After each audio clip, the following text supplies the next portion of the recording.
सहना भवतु सहनौ भुनक्तु सह वीर्यङ्करवावहै तेजस्विनावधीतमस्तु मा विद्विषावहै। ॐ शान्ति शान्ति शान्तिः। ॐ पूर्णमदः पूर्णमिदं पूर्णात् पूर्णमुदच्यते पूर्णस्य पूर्णमादाय पूर्णमेवावशिष्यते। ॐ शान्ति शान्ति शान्तिः। श्रुतिस्मृतिपुराणानाम् आलयं करुणालयं नमामि भगवत्पादं शङ्करं लोकशङ्करं शङ्करं शङ्कराचार्यं केशवं बादरायणं सूत्रभाष्यकृतौ वन्दे भगवन्तौ पुनः पुनः। ईश्वरो गुरुरात्मेति मूर्तिभेदविभागिने व्योमवद्व्याप्तदेहाय दक्षिणामूर्तये नमः। ॐ नमो ब्रह्मादिभ्यः ब्रह्मविद्यासम्प्रदायकर्तृभ्यः वंशर्षिभ्यः महद्भ्यः नमो गुरुभ्यः।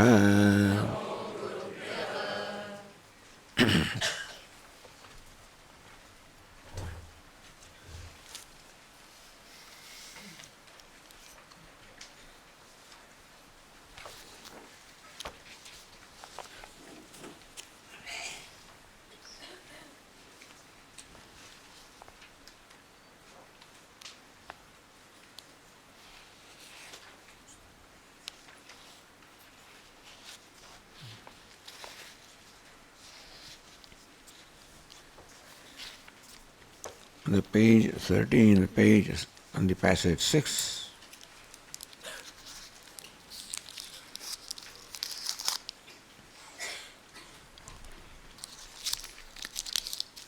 The oneness of the Atma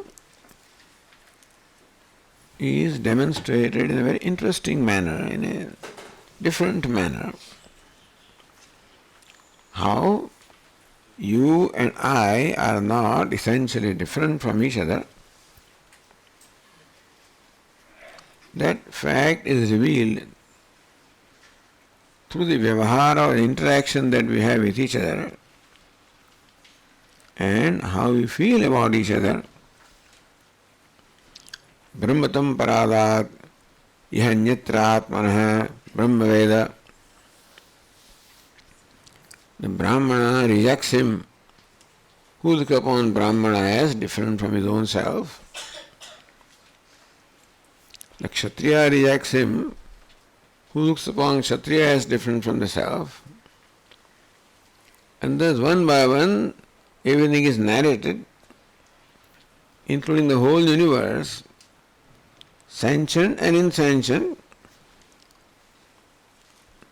Bhutani intam paradhu yahanyatra atmano bhutani ved. Even bhuta meaning the elements which are insentient.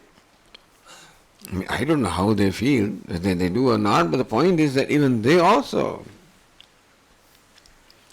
Bhutani means elements. They also reject me if I look upon them as different from the self.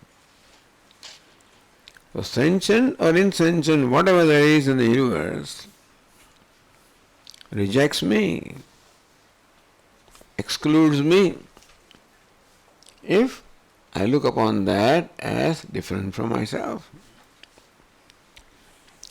Looking upon someone as different from the self means that I do not include that in me. I keep it away from me. I maintain a distance with that. This may be an emotional distance, mental distance. The physical distance is not denied. But the reality is that in spite of physically things being different from one another, at the essential level, at the core, everything is one, just as outwardly all these ornaments are different from one another. But then at the level of their being, which is gold, they are one. And so also idam sarvam yadayamatma, all of this, but the Brahmana, Kshatriya, sentient elements, insentient, whatever there is, good, bad, indifferent. One beautiful thing about Vedanta is it does not exclude Satan, and doesn't divide the world into God and Satan, etc. Ishavasyam idam sarvam yatkincha jayatyam jagat. Yatkincha, whatever there is in the universe, is to be looked upon as Ishvara. However, saint and sinner are both descriptions of the outer name and form or outer costumes. Ishavasya, meaning that all of this is to be appreciated as Ishvara, meaning that one Ishvara alone is manifest through all these various costumes. It may be the costume of a saint or that of a sinner. The costume does not influence or affect the one that is putting on the costume. That's the beauty of the costume, that the costume does not in any way affect the one who is wearing the costume, unless the one who is wearing the costume identifies with the costume. That an actor who has taken the role of a beggar, the actor can take any role as a beggar or a king. The problem is when the actor identifies with that costume and thinks I'm a beggar, then all the problems in the world become his problems. As long as the distinction between the costume and the one wearing the costume, as long as the distinction is recognized, so long actor can wear any costume. From king on to the beggar, a hero or a villain, saint or a sinner, is no problem at all as long as it's clear that the saint and sinner, both of them belong to costume, and I, who is actor, is unaffected by, untainted by, uninfluenced by the costume. Since actor is very clear, therefore he has no difficulty in taking any role. In our annual cultural programs, in children's program, at the end of the week there is a cultural program and they present a play of the children. But children are not willing to take any role. So I will not become Duryodhana. I won't take the role of, I don't just be a doorkeeper. He wants to be king. Because he thinks that by taking the role of a king that he becomes bigger, and by taking the role of a gatekeeper he becomes smaller. So this idea of big and small arises on account of equating oneself with the costume. And that is called samsara, that is where we are.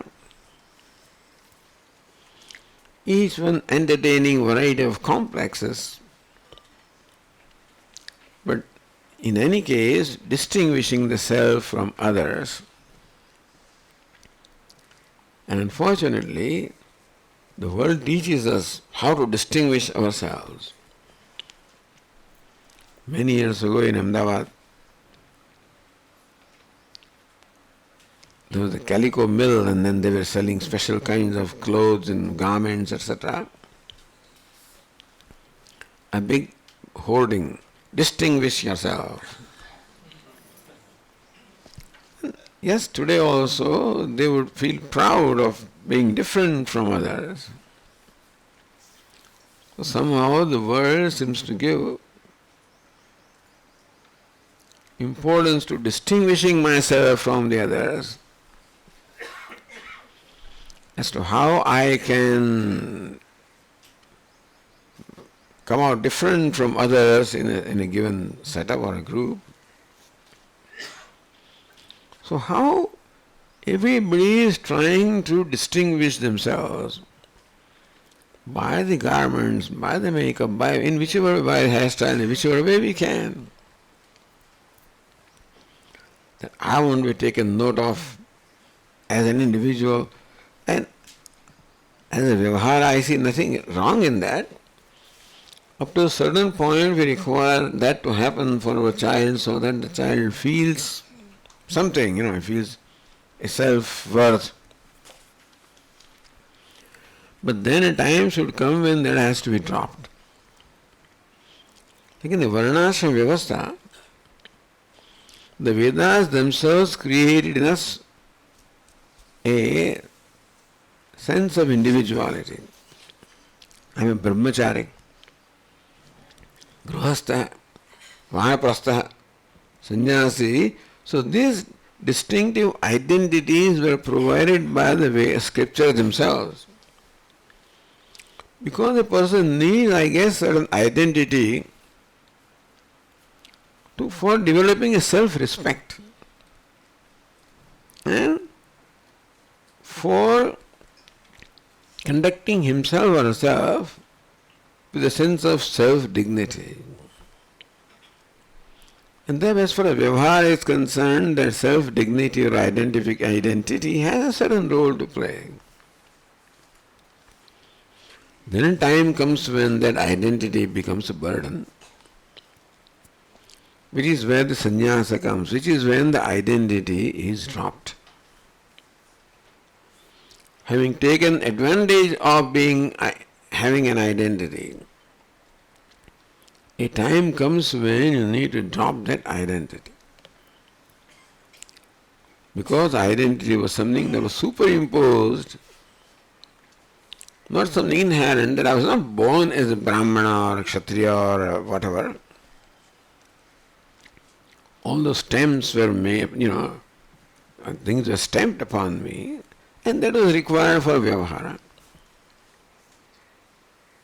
But then a time has to come when I grow out of that. Recognize that the distinctions have served their purpose, and now I must graduate into something which is indistinct. Then I am indistinct from everything else or everybody else. Idam saram yadayamatma. Idam saram, all of these names and forms that are all distinct from one another. Appreciate distinction, respect that distinction. That's where the karma yoga is. To respect the distinctions and play the role properly.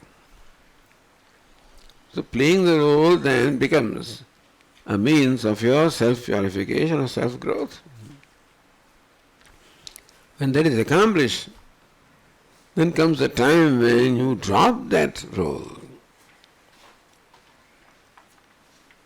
That's called sannyasa.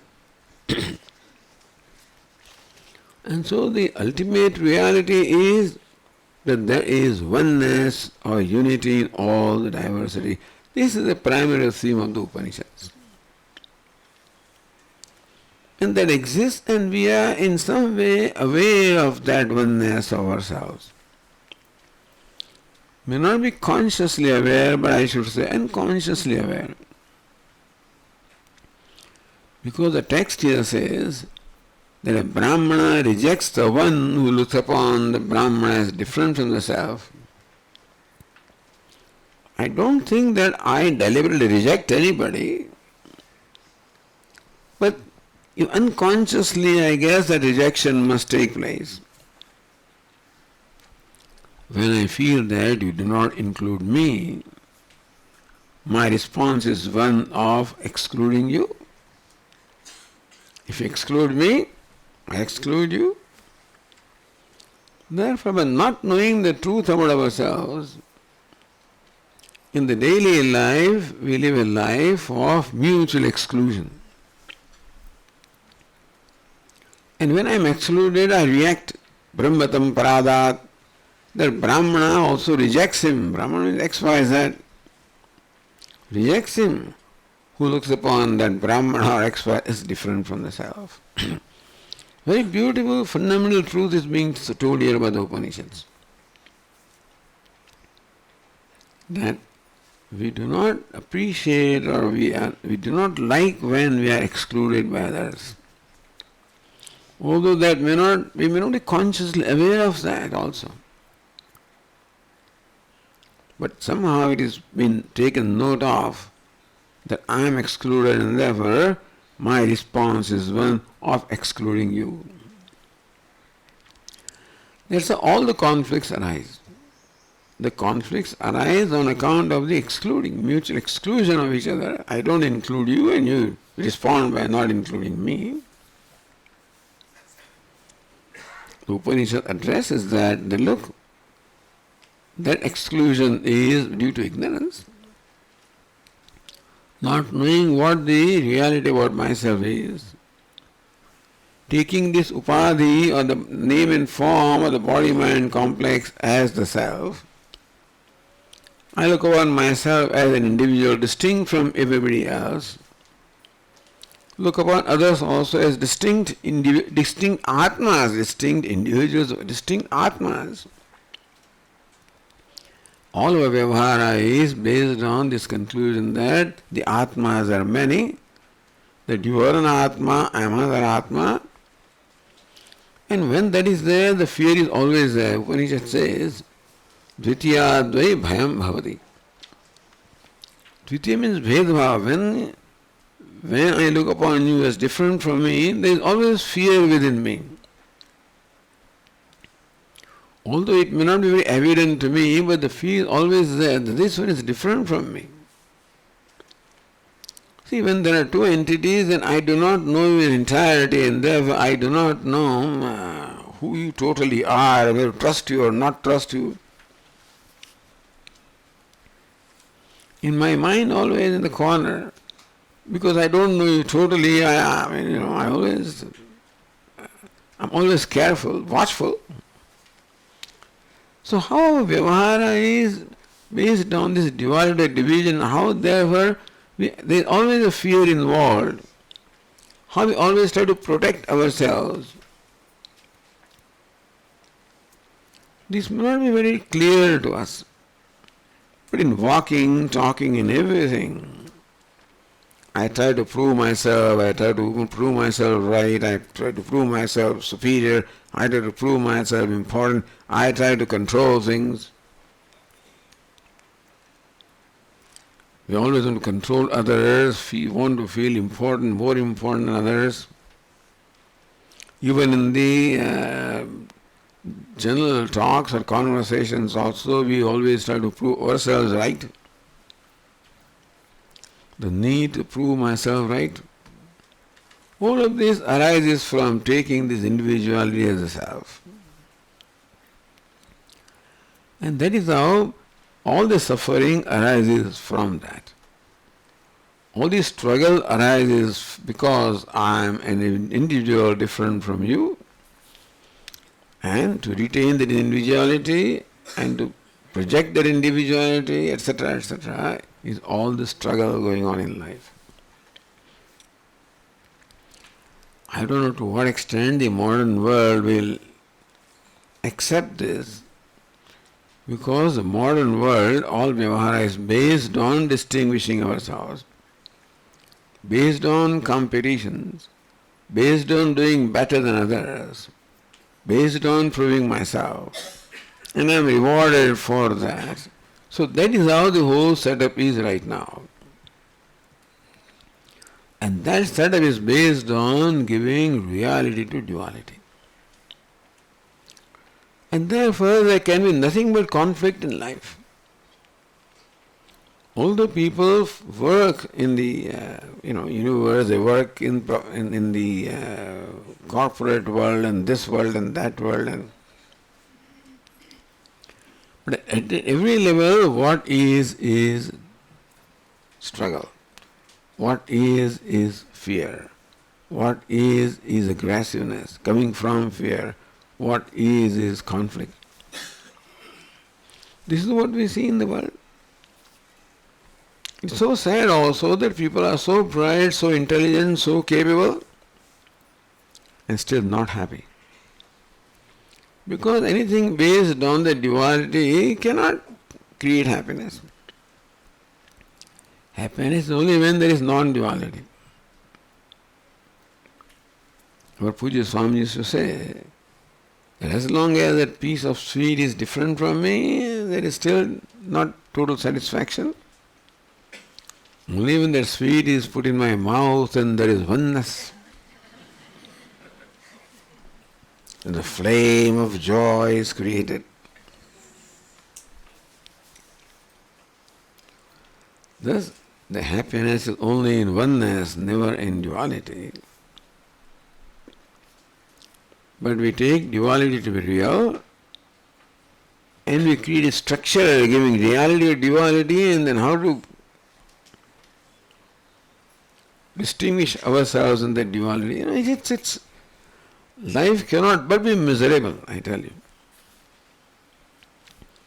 However successful, we bless everybody to be successful. And it may have some other advantages, etc. I guess so. Swamiji, there will be no competition then. If there is no duality, if no differences, then there will be no competition and there will be no growth. Competition is what brings about the growth. I want to do better than you.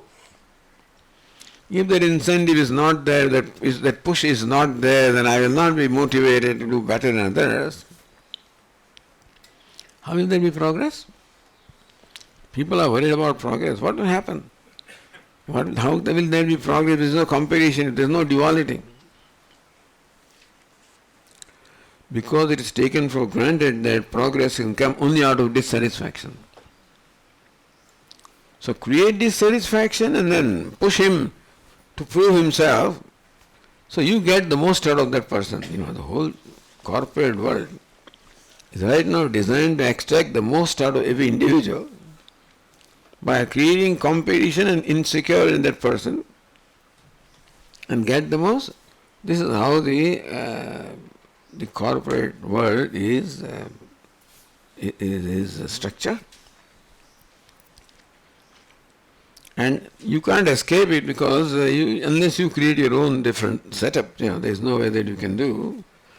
Ideal setup will be where in a setup like in an organization, there is cooperation and not competition, ideally. Cooperation is based on the unity.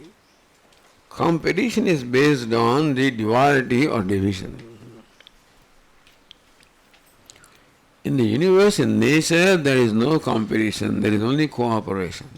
Is it not so? Although they have taught always that everything competes in the universe also. But if you look at the overall function of the universe, you find there is a spirit of cooperation. The sun does not compete with moon. Otherwise, poor moon will have no chance at all. Sun says, I will not give up my chair. I won't retire. But sun happily yields its place to the moon, so the moon can shine. And moon happily yields its place so the stars can shine. And stars also give away their place so that lightning can shine. Thus everything has a place. Everything enjoys a certain respect in this universe, a certain place in the universe. Because every other entity is willing to yield the place to the other. Not me, I won't do that. I won't allow, I won't yield my chair, I won't yield my place. That's a human society. Other than human beings understand there is no difficulty, no problem, no sorrow. We think that the whole universe is sad and no, only human society. And human being is in a minority, remember, in the whole universe. The whole world out there consisting of animals and birds and plants and whatever, countless entities, they all live in harmony. No, Swamiji, the lion and deer do not live in harmony. Maybe. Because that's how the nature is, the balancing is there. So that there is the population of deer also is maintained, population of lion also is maintained, their balance is maintained. But lion doesn't go around and killing entities, because it is lion. It will go out and hunt only when it is hungry, not otherwise. And after it has done its share, it will just leave the thing and go away, walk away. Then a smaller animal will come. Until then, the fox or may not come. Then that jackal fox comes. Has its share from that huge thing. Like a lion is killed, Many people, many entities can feed from there. That goes and smaller ones come, they go, smaller ones comes, they go, smaller one comes. That's how it goes on in the forest. Everyone yields a place for the others. When they are satisfied, there is no such thing as greed in any creature other than human being. Well, human being is greedy. And therefore, and greed comes from insecurity also. And so he will not give his place. Anyway, all of this is Brahmatam Parada, Divanyatratmana Brahma Veda. Says here the Brahmana ousts him, rejects him, who looks upon a Brahmana as different from himself. So all human vyavahara is based on rejecting others. Although this would apply to other creatures also, but that idea of that division is not so strong in other creatures as it is in human being. The sense of the ego, yesterday there was a question, ego, but the sense of individuality is not so strongly asserted by other creatures as it is asserted by human being. Therefore, Brahmatam Parada Divanyatra Atmana Brahma Veda. A Brahmana rejects him who looks upon a Brahmana as different from the self. A Kshatriya rejects him who looks upon a Kshatriya as different from the self. Everything rejects the other one who looks upon that as different from everyone. This is a very beautiful and this is a very great insight into the vyavahara that is going on. You may never thought about it. This passage gives a great insight into the vyavahara interaction that takes place among human beings, as to how this interaction is based on mutual rejection. Because Brahma rejects the one who looks upon Brahmana as different from himself. And Brahmana in turn is rejected when that Brahmana looks upon others as different from himself. So, do we realize that our vyavahara has a basis on mutual rejection? If we knew the reality, then what would there be? Mutual acceptance. That is why that this knowledge is there, the whole universe will turn to Brahmaloka. Swamiji, what will happen? Everybody gets moksha. Unfortunately, that won't happen.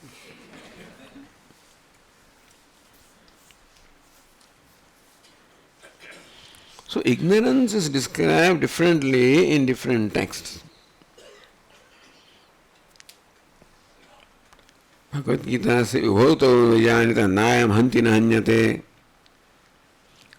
Upanishad hanta ched manjite hantum, hatas ched manjate hatam.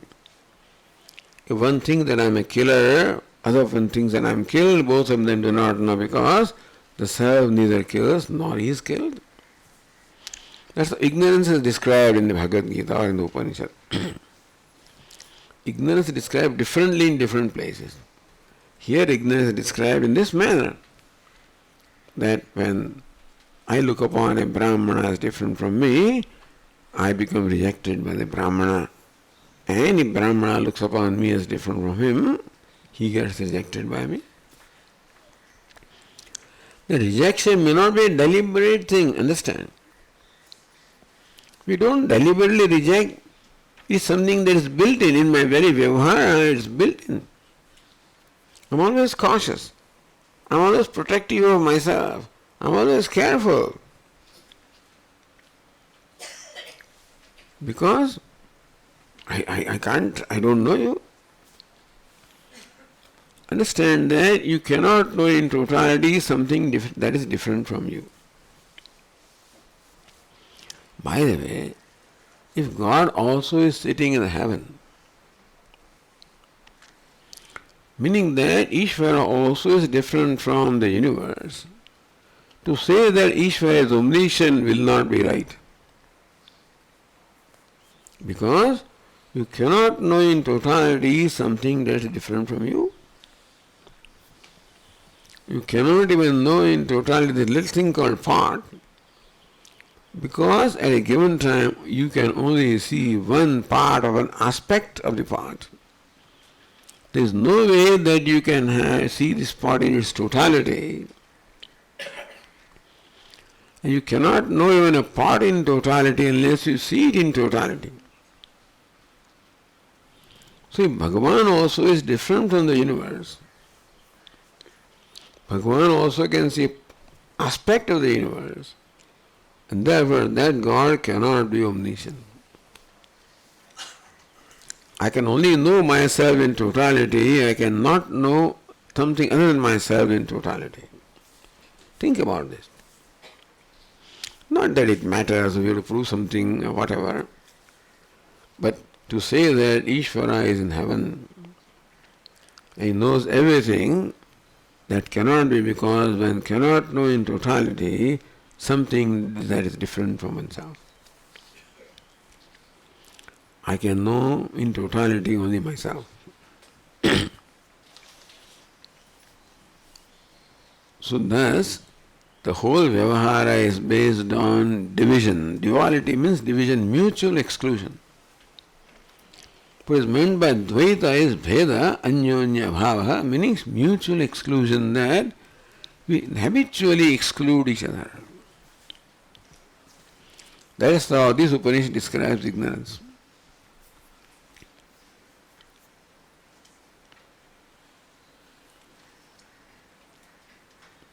So what is knowledge? Idam Brahma, Idam Kshatram, Ime Lokaha, Ime Devaha, Imani Bhutani, Idam Sarvam, Yadayam Atma. In passage number 6, Idam Brahma, this Brahmana, Idam Kshatram, this Kshatriya, Ime Lokaha, these worlds, Ime Devaha, these gods, Imani Bhutani, these elements, Idam Sarvam. All of these, a few things are recounted here, because that's how the Upanishad, it doesn't say this Idam Sarvam. It also says this Brahmana, this Kshatriya, this Devata, this Loka, this Bhuta, this, and these all. Idam Sarvam Yadayam Atma, what all there is this Atma. And that is the reason why, since you are Atma, you are myself, therefore when I look upon you as different from me, I am as though creating division in my own self. And therefore I suffer from a sense of split, a sense of division.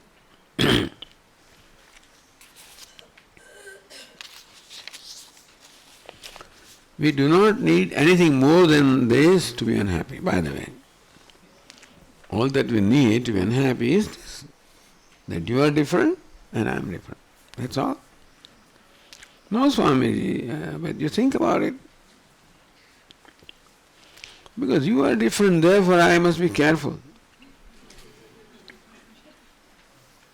I maintain my boundary and not allow you, this is my private space.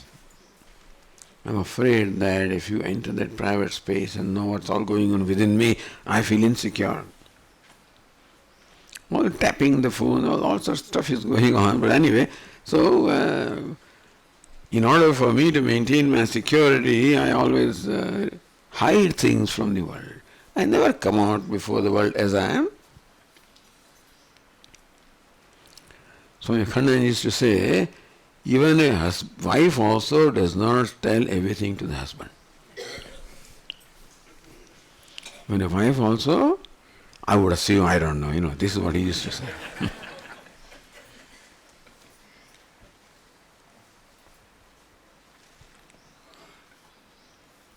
We retain something in our own space because we do not want to be totally open. There is fear, insecurity. Because I do not accept as I am, myself as I am. And therefore I am concerned that you may find that out. And so you also may not accept me. As I know myself, I don't accept myself. Therefore I am afraid that you also may come to know. Therefore I always have a facade, so you know me as I want you to know.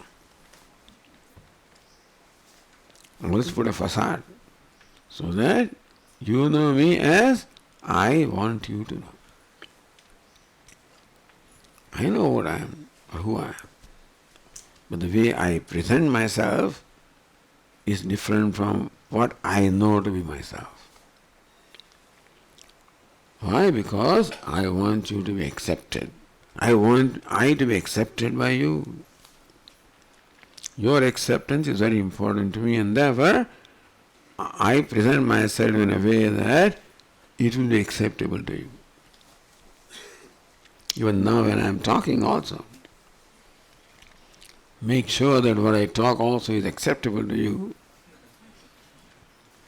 I should not say something that will hurt your feelings,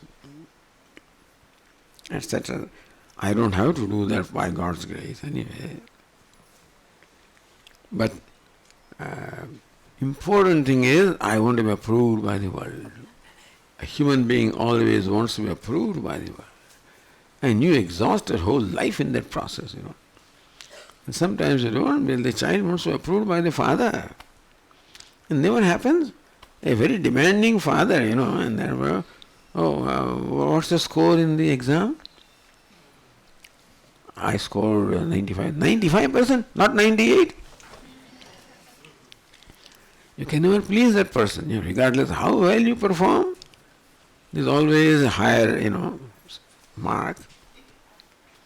So sometimes your acceptance by your father is very important to you, but father is a very demanding entity and therefore he is never satisfied with what the child does. Maybe because he wants the child to do better, but somehow the child never feels being accepted or approved. So this is all what is caused by divisions. This is where all these various expectations are there. And so, what all problems we have in our life can be traced to this statement here. Brahmatam paradat iha anyatra atmana Brahma Veda. A Brahmana rejects him who looks upon Brahmana as different from the self. And a Kshatriya rejects him who looks upon Kshatriya as different from the self. And I reject him who looks upon me as different from the self. Since we all look upon each other as different from each other, therefore we all reject ourselves, each other, is it not? If this statement is true, no, Swami, I don't reject but it's built in. When I interact with you, I always have a certain, what shall I say, a certain apprehension as to what you will think of me, how will you perceive me, etc. This duality, what a lot of weight of energy is there, is it not so? This duality, division brings about so much of suspicion, and therefore so much of protection, so much of fear, and so much of violence. All violence is based on fear. Anyway, so we can go on and on with this, but all I am saying is how this Upanishad reveals, and in its own way this Upanishad reveals how that division plays itself out in the form of mutual exclusion. Brahmatam paradadiha anyatra atmana brahmaveda, etc.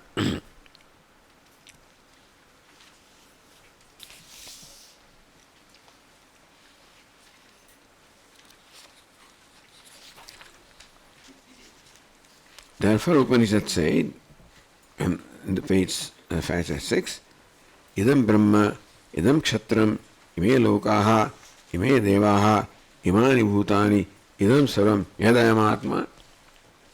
This Brahmana, this Kshatriya, this world, this devatas, these elements, these beings, whatever there is, idam sarvam, whatever there is, yet I am Atma, that is this self. How can it be? How can this table be myself? You mean this fan is myself? Imani bhutani. I can understand that the human beings, I guess, can be myself. Even sentient beings can be myself. They include also insentient entities. How can they be myself? You mean this wall is myself? Ceiling is myself? Imam saram yadam atma. Therefore, Upanishad, is that way, gives very simple examples and very simple, in a very simple way it explains the oneness of the self.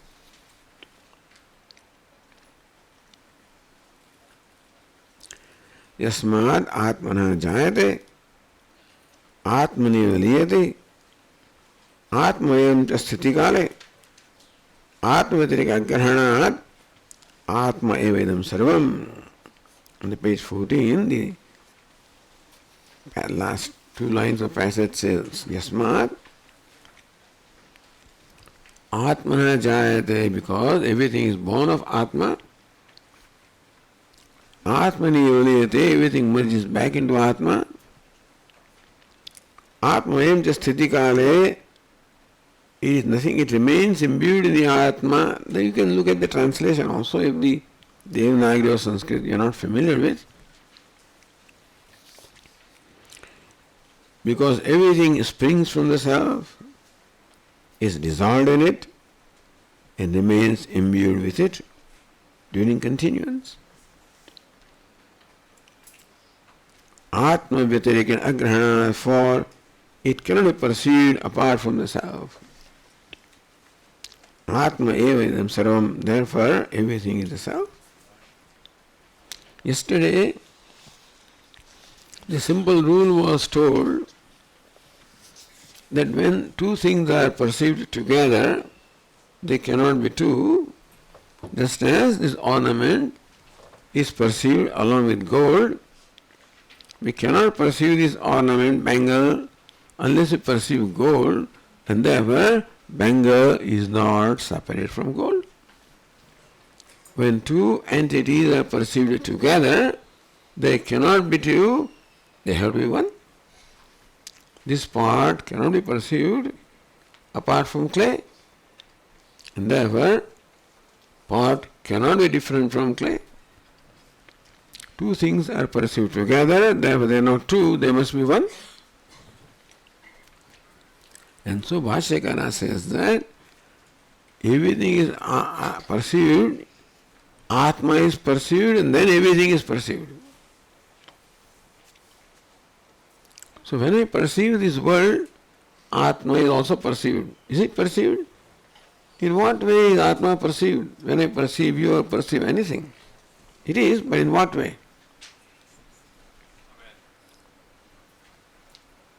You know.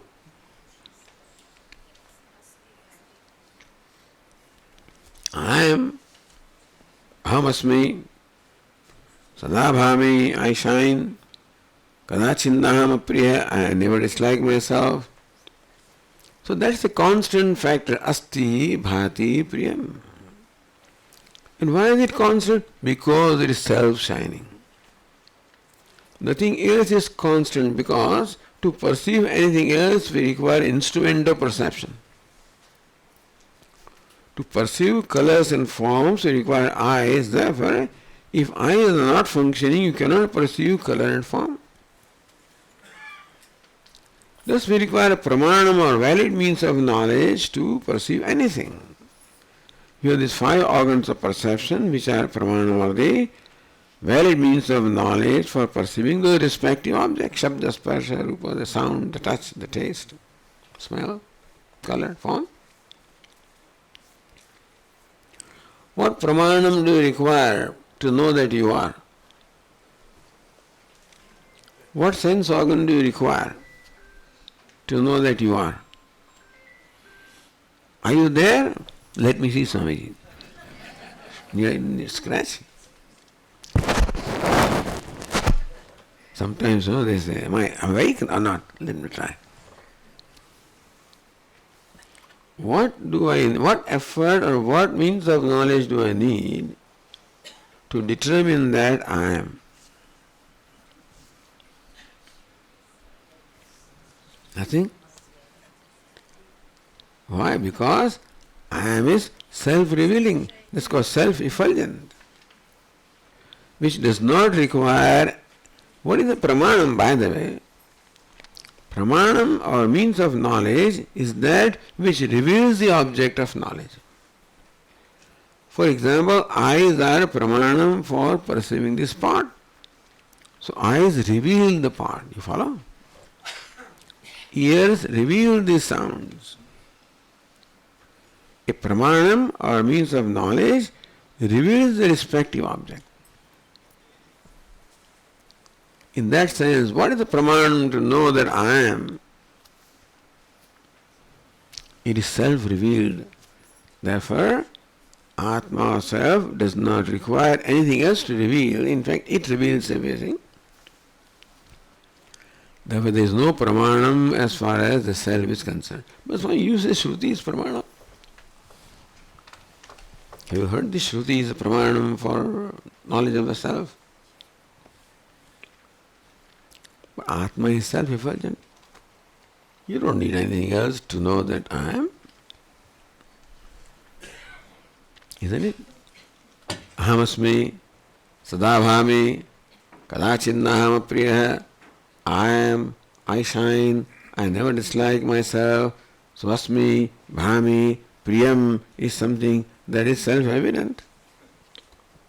The word in the Upanishads. Anyway, so does Upanishad, when Upanishad is pramanam for Atma, does Upanishad reveal that I am? Do I need Upanishad to know that I am? I need eyes to know that this part is.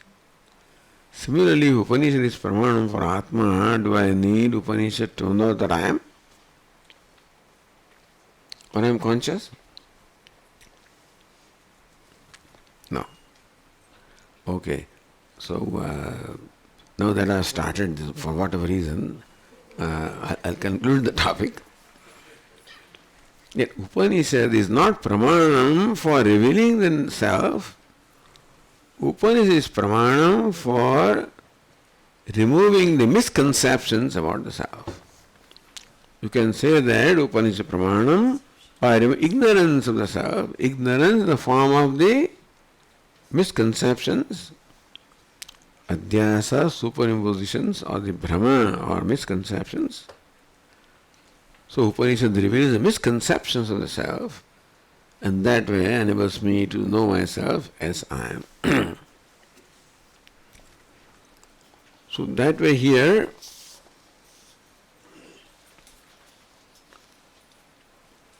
this passage said that everything is Atma because everything emerges from Atma, everything is sustained by Atma, everything emerges back into Atma. Therefore what is Atma? Just as all parts emerge from the clay, they are sustained by clay, they merge back into clay, therefore what is clay? And so the whole universe emerges from Atma, sustained by Atma, merges back into Atma, therefore what is Atma? And therefore Upanishad gives various examples to show how, when you say that this part is nothing but clay, that is so because the part emerges from clay, is sustained by clay, it merges back into clay. Similarly also, when you say all this is Atma, it will show how everything emerges from Atma, everything is sustained by Atma, everything merges back into Atma. And for that, various examples are given. We saw some and will continue also in the next class.